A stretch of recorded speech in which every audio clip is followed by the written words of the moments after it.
What's up, guys? So, I want to talk about something that's very important and a lot of you guys struggle with, especially when it comes to taking care of your own health and getting in shape and, addressing everything that when it comes to fitness. And it's this idea of like why you keep repeating the same mistakes over and over and over again when it comes to things like your diet, your exercise, your sleep, your recovery, all these different things. And just really not seeing progress and just always being stuck in like repeating the same loops over and over and again.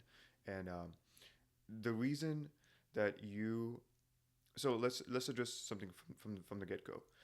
You having this like idea of who you want to look like or what you want to be able to accomplish with your physique and how you want your abs to look and all these different things, like these are very worthwhile goals, and they're something that you should be pursuing with intensity. And this is something that you know that is very possible. You have the resources, you have the information, you have the right kind of people to look up to in terms of like, hey, this is how they did it, so I should be able to do it as well. So you having that dream of like looking a certain way, it's you need to either fully commit to it in terms of like, hey, this is exactly what I'm going to be doing, and this is I'm going to figure out a way to make this happen, or just like accept that you are not going to put in the work that's required for this.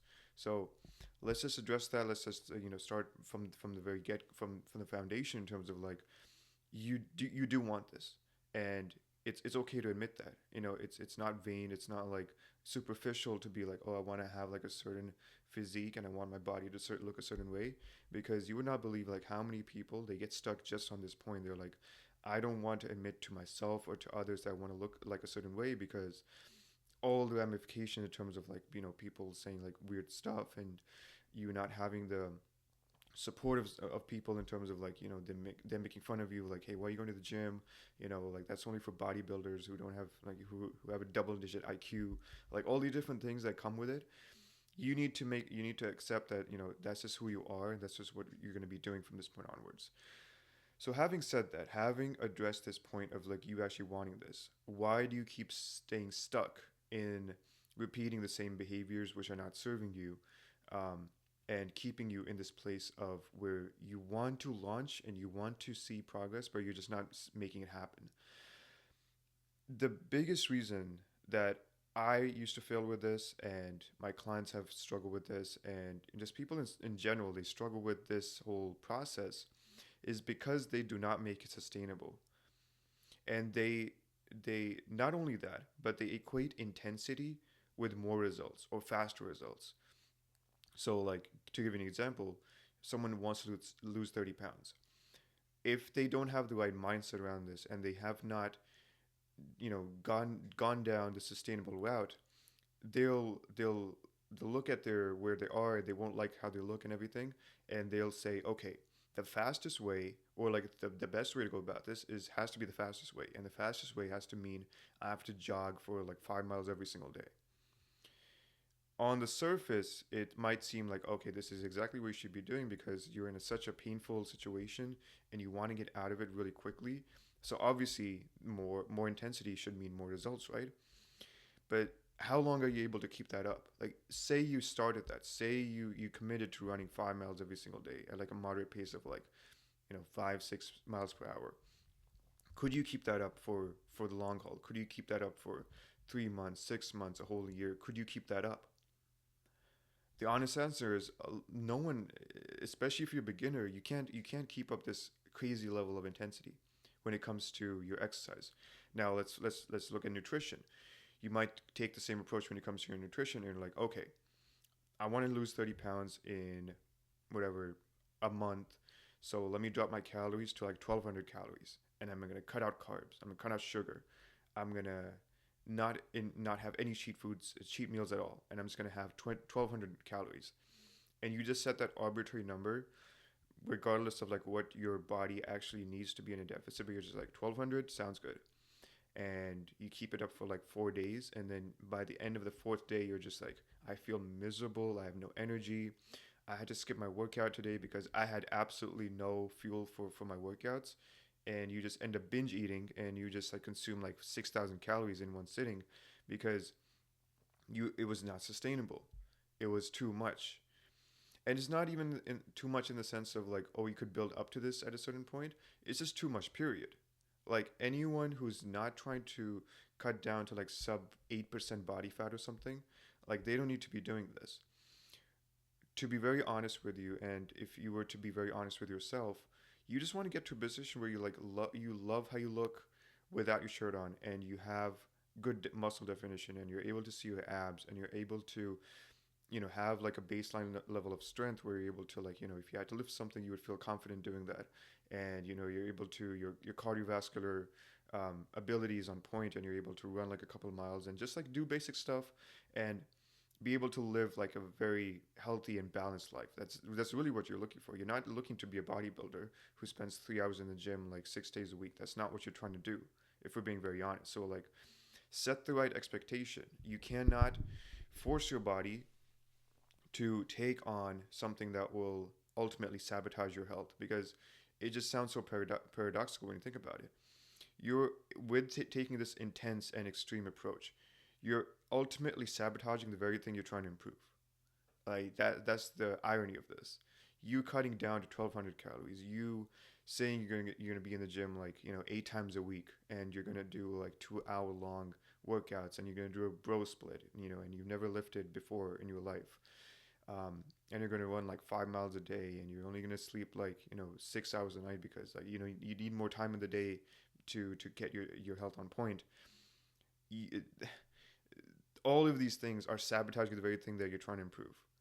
They're messing up your health, and that's what you want. That's what you want to improve upon in the first place. So what you need to understand is that you going about this extreme approach is the reason why you're failing, is the reason why you're stuck in this endless loop over and over and over again, where you look at your situation, you're like, okay, 30 pounds overweight, it's only 2 months left till summer, so I need to make something happen really quickly. So you go on this trip for like 2 weeks, and you're like, oh, I need to do this, this, and this, and you try it, and you only last like a week, and then you're like, oh crap, like I feel miserable, I have no energy. So you sabotage the whole process. You stop going to the gym, you stop even walking, and you're just like sitting in bed, and you're just like eating junk food and watching your favorite TV shows, and just like having no level of activity. And then that just compounds the whole situation you're in, and then the whole cycle repeats over and over and over again. So the only way to break out of this, and the only way that has worked for me and my clients, is to take the sustainable and just a sustainable approach, something you can keep on for the long haul. It's not going to be impressive. It's not going to be flashy. It's not going to be anything that will draw attention and be like, oh, like, I dropped 60 pounds only eating 1,000. It's not going to be anything like that. It's going to be the consistent, almost boring activities that you have to do on a daily basis, but which will at a certain point compound and give you the result that you're actually looking for. And the best part, you'll be able to keep off the weight, and you'll be able to just establish those habits within you so they don't leave you. And it's not something like, oh, like I did this phase for like 3 weeks, and that was like 21 days to like lose 21 pounds, like some BS like that. It will be something that you can keep on for life, and you can build upon that foundation whenever you need to lose weight, or whatever the case is, or you just need to take your fitness to the next level. So that's the approach you need to have, and that's why you've been failing this whole time, is because you're taking things way too extreme. So in terms of practicality, I always like to give practical advice when it comes to these kind of things, because I don't want to leave you like, okay, like I got the memo, but like where do I go from here? What do I do? I want to give you practical advice, something that you can start taking action on right now. So let's use the example of you trying to lose 20, 30 pounds. What you need to do first and foremost is establish your maintenance calories. How much are you, what does your body need to stay at the weight that you are right now? So say you're like 220 pounds. What do you need to be eating every single day to stay at that weight? Not eat more than that and you'll gain weight. Eat less than that, you'll lose weight. So just figure that out. Go to like a basic calculator. Don't overthink this. Don't like spend like the next 3 days researching and comparing 15 different calculators. Use the first one that comes up, whatever it is for you, and just get the number. You just need a number to work off of. From that point onwards, Here is the exact sequence of events that need to happen. You take that number, whatever the number is. Let's say it's like 2,500 calories. You establish a moderate deficit of 300 to 500 calories. You pick like how intense or how hard you want to make that happen. It's not going to be anything crazy. We already addressed that, but it's going to be something that will still push your body to help you lose weight and put your body in a calorie deficit. So 2,500, let's say we go with 500 to make just to keep the numbers nice and easy. That makes it 2,000 calories. That's what your body will, if you eat this many calories, you will start to lose weight. Um, and that will be the foundation in terms of what you need to do when it comes to your food. When it comes to your food, you need to prioritize protein first and foremost. And the best way to go about this is to take your current body weight. Say it's like, I think we said 220 pounds. You want to be having anywhere from 200 to 220 grams of protein every single day.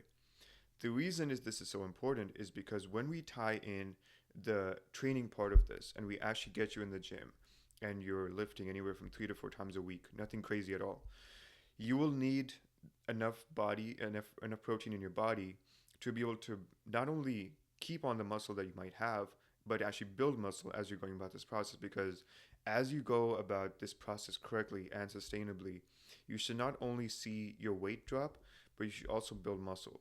Um, so that's going to be very important. Then you want to add you can look at the different splits in terms of like how you want to go about this in terms of like the fats and carbs. That will really depend upon your personal preference. Like some people prefer higher carbs, lower fats, higher fats, low carbs. It really just depends on how you best respond.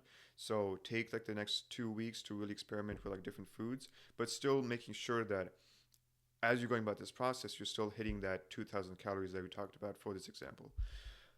So you have your numbers, you've sorted out what your diet is going to look like, and you're going to be experimenting over the next 2 to 3 weeks. From here on, if you want to make your fat, so another thing I need to address before we go any further, there's a huge difference between weight loss and fat loss. The common term that a lot of people use is obviously going to be weight loss because that's just what everyone uses. But what you need to understand is that weight loss as a concept, as a thing, as a phenomenon that happens, it's just looking at the number of pounds you've lost. So, say you're 220 pounds, you get to 180, you lost 40 pounds. That's just like the numerical value of like how much weight you lost. But we don't know what you lost in terms of like, was it fat, was it muscle, like what was the composition of the weight you lost. And a lot of people who don't go about this the right way, they'll lose 40 pounds somehow, and they'll do it by like detox teas and cutting out carbs and all this kind of stuff, and they'll lose the weight, but they won't look any better. Because you should if you were to lose like a significant amount of weight, 30, 40 pounds, you should look exceptionally better than your starting point. Your before and after should be absolutely just like he completely transformed his life. But if you go about this the wrong way, like you'll just look like a skinny fat version of like your bigger self. So like is like what did you do all that effort for? And you won't look better, you won't feel any better, so it'll just be like a wasted effort. Not saying that if you're just concerned about the numbers, then you shouldn't do that. But let's be honest, like you want to look better at the end of this. The number on the scale, it just reflects what you look like. It's just something that you can it's a metric that you can use in addition to looking at how you physically look like.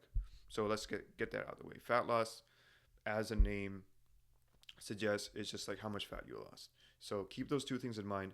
And if you go about the process as I'm laying out for you right now, you should lose fat exclusively, maybe some protein or some muscle loss, but that should be very, very minimal.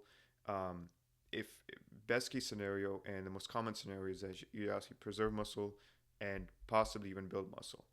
So going back to the roadmap I was laying out for you, once you've done that, the next thing you need to do in terms of priority is get in the gym 3 to 4 times a week, full body workouts.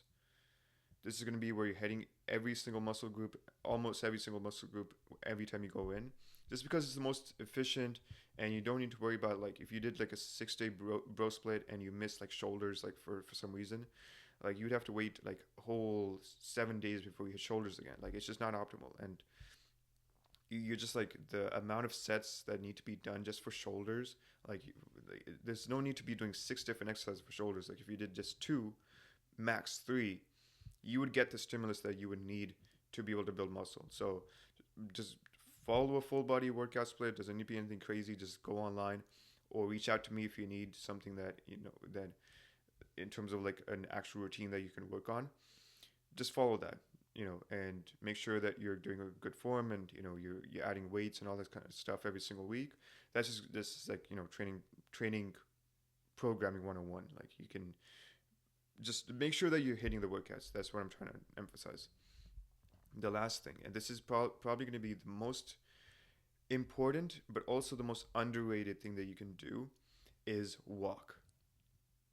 Don't do any crazy cardio, especially if you're 40 pounds overweight. Your ankle, your joints and everything will not be able to handle you doing strenuous exercise. So you jogging for like 5 miles a day, it's gonna put too much strain on your joints, and you're gonna possibly just, if you don't injure yourself, you're gonna be in a crazy amount of pain. So the better thing to do, and the activity that actually helps you lose fat as opposed to just like burning calories unnecessarily, is going to be walking, because it burns more energy from your fat stores than it does from other sources, like the energy in your like the stores in your muscles. And that's why if you did anything like jogging or sprinting, you just feel like extremely hungry afterwards, because you've just depleted all that energy in your system. So you fuel up, and you know you just like, was it actually worth it if you just ate too much after your session? So just walk. Simple metric to work off of as you're going about this. I do have another video on like the perfect cardio routine that you need to be following, so go definitely check that video out. um, but start with 6,000 steps. If you're walking anywhere below 5,000, 4,000 steps, bump it up to 6,000. Maintain that for at least 2 weeks, and then add 500 steps every week after that until you get to 10,000 steps. That's where, depending on your age, your gender, all these different things, you'll be burning anywhere from 350 calories to 500 calories when you're walking 10,000 steps. And that will just like, if you even reduce the amount of like deficit you had from your food, and you brought that down to something like 250, 300, but you still kept up those steps, you would be in a deficit of like 600-700 calories, and you wouldn't feel extremely hungry, and you would still be able to have a little bit more food in your system, and you would make this process all the more enjoyable, and the point I've been trying to tell you, all the more sustainable, and will actually get you to where you want to be. That's going to be the roadmap, like a super like high level overview of how to go about this process. So let me know what you thought. If you have any questions about this, let me know in the comments. I'll be more than happy to address those for you. But the main takeaway from this video that I want you to walk away with is that you do not need to make this process miserable. Because if you're doing this the wrong way, and you're just like hating your life, and you're just like you're not enjoying how you're going about this, then what's the point of this? Use what I told you. Use this roadmap. Um, and you'll start seeing the weight just fly off, and you'll just actually feel better, you'll look better, and you'll have a more positive outlook on your life, and you'll achieve the goals that you want to. um, that's going to be it. If you do want my one-on-one help, working with me one-on-one to help you actually do this and address some of the things I wasn't able to talk about in this video, go to the first link, apply for coaching with me there. But hope you have an amazing day, guys. Take action on this. Like, comment, subscribe, and I'll catch you guys in the next video.